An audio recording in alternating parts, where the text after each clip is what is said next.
All right, Shalom. All praises to Yahweh Ba'Shem, Yahweh Shai, Ba'Shem Rakakadash, double honor, said Apostle Elders, Great Millstone.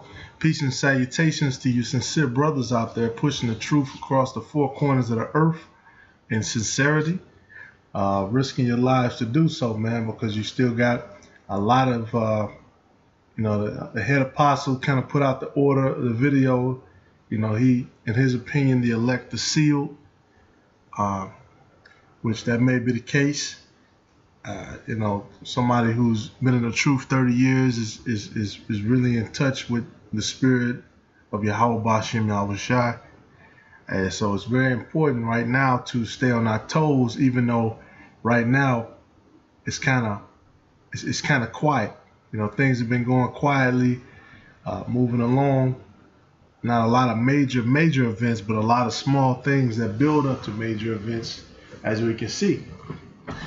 Okay, and I'm going to just jump in Psalms 91 and 9. Because thou hast made the Lord, which is my refuge, even the Most High, thy habitation, there shall no evil befall thee, neither shall any plague come nigh thy dwelling. For he shall give his angels charge over thee, to keep thee in all thy ways. They shall bear thee up in their hands, lest thou dash thy foot against a stone. That's right. And basically, like I said, man, he shall give angels charge over you. So in these final times and days where you got so much on a carnal level, you got all these things and these distractions. The scriptures say what? He's going to put angels over to guard the men of the Lord. And you have certain men who, they're prisoners to this faith. They're prisoners to this truth. And that's who we refer to being the hopeful elect. Men who believe they're elect men, and so they keep themselves, and the Lord ultimately it's the Lord, but they keep themselves on that path and with that fire in them. But this is the new movie. I was just looking through some things, looking through some different summaries or something, I want to see, maybe I want to go to the show or something. And I'm going to just read this because this is Mission Impossible 6. It says, are the apostles from Mission Impossible Fallout a real group? And then it goes in, it's the 6th installment. Basically, the bad guy returns. Instead of leading a multinational villainous syndicate, this time he's hooked up with a terrorist group called the Apostles. And so, hey, you can see right there, man, wow. The fact that they would even pick that as a name, the Apostles in the Bible, those were holy men. Those were men who were pushing to bring forth the kingdom of heaven, who, supported the Lord. They were sent away by the Lord to do his work in the ministry. And,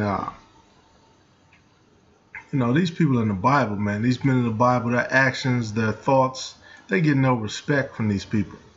They get no respect. People don't consider the actions of the men of the Lord.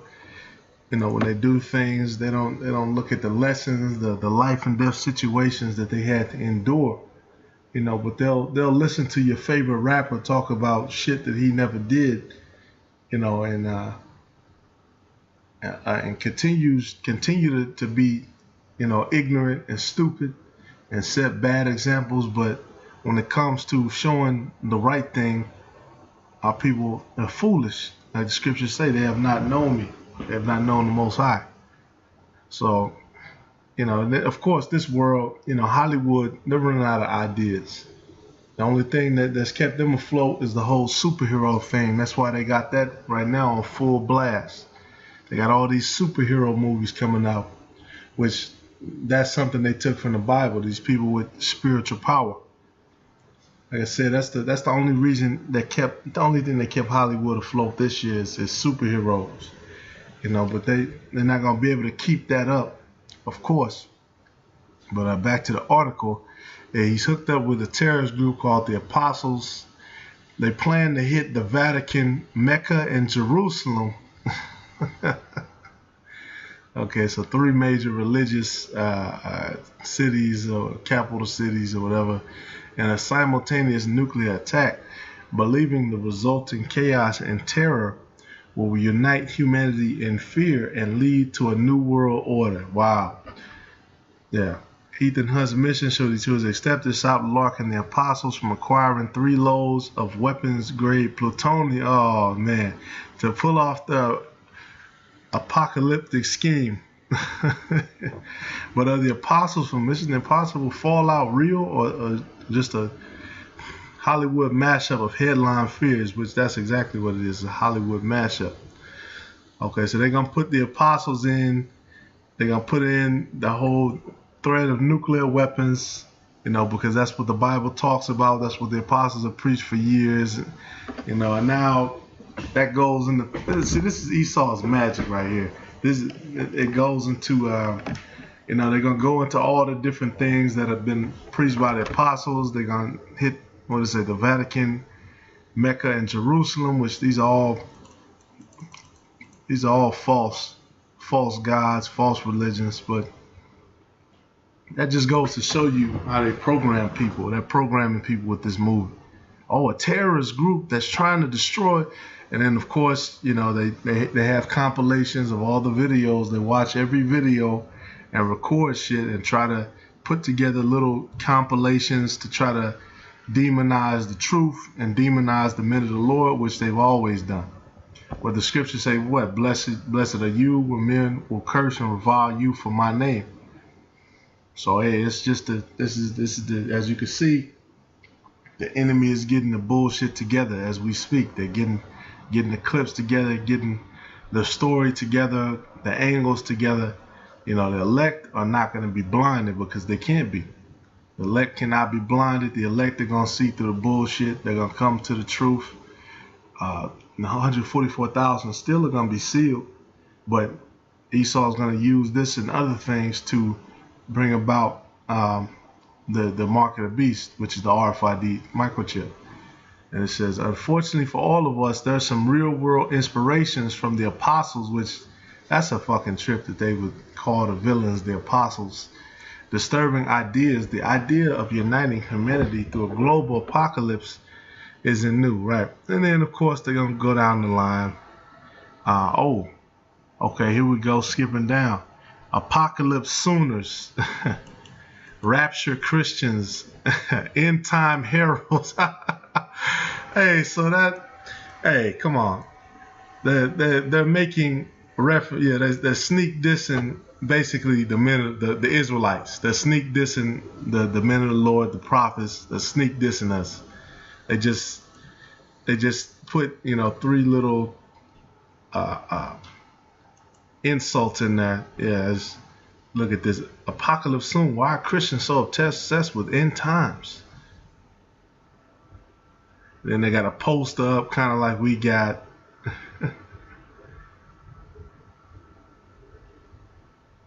Yeah, this is just a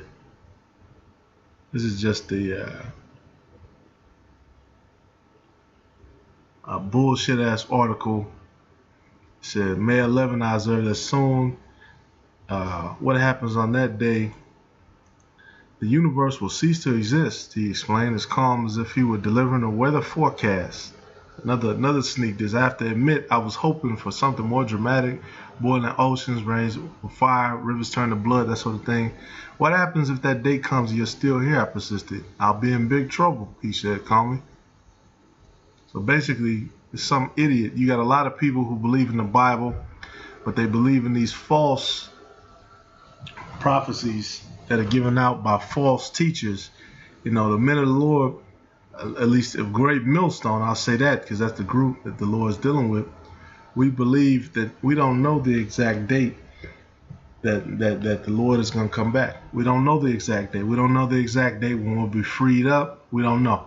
We don't have any exact dates. It's not exactly 400 years from when we were brought here for slavery. We don't know. We don't know. And then, of course,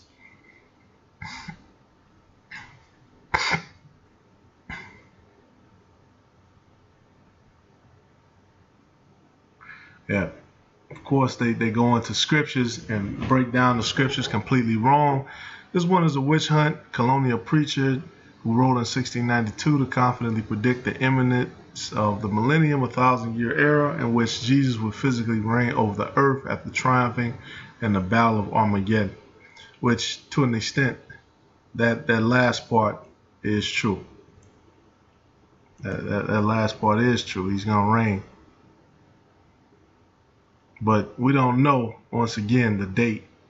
I'm not saying 1,000 years, that we don't know the date. We don't know the date. He is going to physically reign after triumphing over the Battle of Armageddon, which in the Hebrew is Hamagadawan, the Mount of the Troop.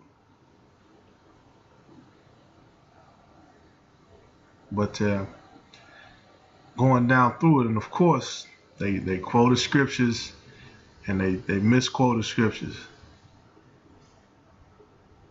But the end of all things is at hand. Be therefore sober and watch unto prayer. Well, that is true. That part is true. But like I said, these people have look, they got all these different articles from these websites. They've kind of put together a narrative. Yeah, Trump's foreign policy looks a lot like rapture Christians' plan to welcome the apocalypse.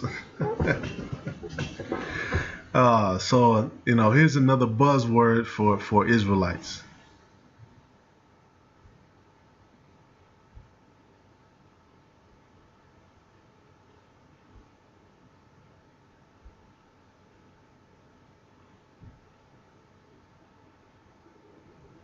So, hey, we always say what? These movies is predictive programming.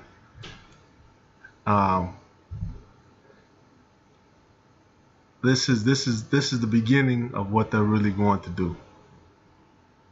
You say, wow, it relegates this to a religious terror cell. Fact is, the current U.S. policy is created by the likes of Vice President Pence. Pence is on record as saying Jesus speaks directly to him, and Pompeo headlined a rally where he described politics as a never-ending struggle until the rapture, and said to worship our Lord and celebrate our nation at the same place is not only our right, it is our duty. Apocalypse Christians believe in several portents of Christ's return, including the emergence of an Antichrist, the revival of the Roman Empire. This is already the revival of the Roman Empire, the rapture, and key to the beginning of the end. And Antichrist, that's a plural statement. Already many Antichrists on the earth. The renewal of the covenant of Israel. The covenant of Israel was never done away with.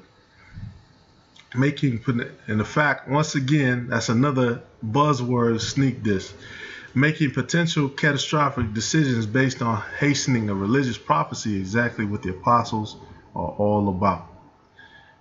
So now, yeah, like I said, this is predictive programming. They put this kind of stuff in the minds of the people, and now once they see it play out, or they come and this is a completely different article, where they come out and they demonize the word in the middle of the minute of the Lord. Now it's going to seem okay because people have seen it on the movie. Then they actually go into Charles Manson. Charles Manson and his family's brutal murders at the Tate and LaBianca homes made news the world over, but the reason behind them is less known. As the Miami Herald reports, Helter Skelter was Manson's term for the coming race war he predicted would wipe out the white population of America. Another buzzword. Here we go again. More buzzwords, more predictive programming.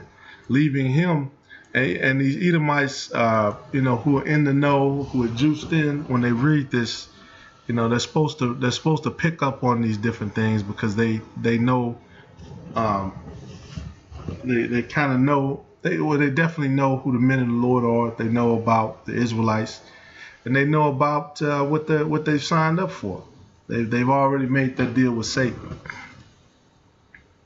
Leaving him and his family members to lead the remaining population as they be incapable of organizing themselves. It shouldn't surprise you that the hippie death cult leader was also wildly racist. When the race war didn't happen on his own, Manson decided that he should help incite it with the The murder of wealthy whites pointing to black nationalists leading to the infamous crimes. There you go. Black, another buzzword again.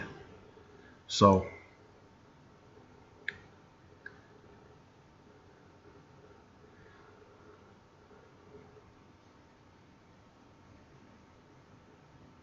hey, with that being said, man, you can see. Matter of fact, let me jump into some more scriptures. Hey, because it's important. It's important that we have patience. Because a lot right now, the Lord, He does that. He gives you a rest period, and then that period where you go into where it's going to be nothing but pure hell. You got your cycles of ups and downs. It's Proverbs 20:22. Say not thou, I will recompense evil, but wait on the Lord, and He shall save thee. That's right. And it, seeing these different things, seeing all this, these demons walk around, seeing all these degenerates walk around, it pisses you off, and you kind of want to do something about it. Just like Peter had that fire, he wanted to take things in his own hands, but the scriptures also say what? There's a time for everything. There's a time for peace. There's a time for war. Right now is not the time for peace. There's nothing carnal that we can do to defeat this man and take down his society. You have to remember where we're at. End of the day, we're waiting on the famine. We're waiting on the when we say famine of the word, a period of time where we're not going to be able to teach, meaning the elect is sealed, has become sealed. Which, once again, the head apostle is already saying he believes the elect is sealed. And so that famine of the word may be coming soon. But, like I said, wait on the Lord and He will save thee. So you have to wait and have patience. James 1:12, blessed is the man that endureth temptation, for when he is tried, he shall receive the crown of life, which the Lord hath promised to them that love Him. There you go. Blessed is the man that endureth temptation. So you're not doing all of this for nothing. There is going to be a reward for everything that's being done. We are going to receive crowns for it. Lord willing, I'll be one of those men. Excuse me. Lord willing. So you got all these different traps and these snares set up, which how the fuck they jump from race wars. Look at that. They jump from race wars to missiles to religious cults to black nationalists. Come on now. I mean, there's only one to apostles. There's only one group they could be talking about with all that. Which I'm gonna get on him next. I'm gonna do a lesson on him next. This damn devil, Charles Manson. But with that being said, all praises to Yahweh Ba'Shem, Yahweh Shai Ba'Shem, Rakakadash, double honors to the apostles, elders, great millstone. Peace and salutations to you sincere brothers. Continue to push. Continue to stay strong in the spirit. Continue to go hard for the Lord. Shalom.